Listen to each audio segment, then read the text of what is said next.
Welcome back to my vlog. Ideal vlog.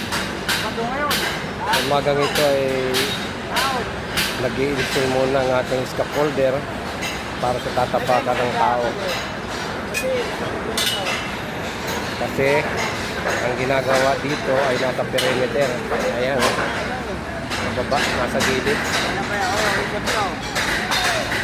Kailangan talaga may maayos na tapakan para safe yung tao. Kailangan mag-install ng scaffold with platform para secure yung taong gagawa, dahil ang ginagawa ay ito nasa perimeter, may spiral. Ayan, spiral kulong. Ang factor nito ay 10 meters. Yung slab, supit slab. Slab to slab, yung supit sa taas.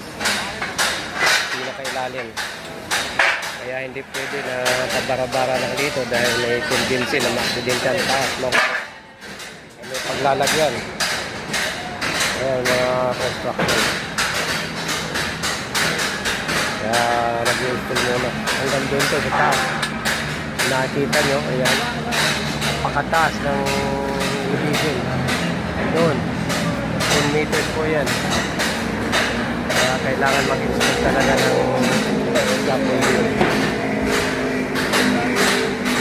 Guys, kapag duman ito sa inyong mga wall, support sa aking Facebook page at ganoon din sa aking YouTube channel, Ariel Vlog. Magandang umagang muli. God bless sa ating lahat. Naway pagpalain tayo ng ating may kapal pang araw-araw natin pamumuhay.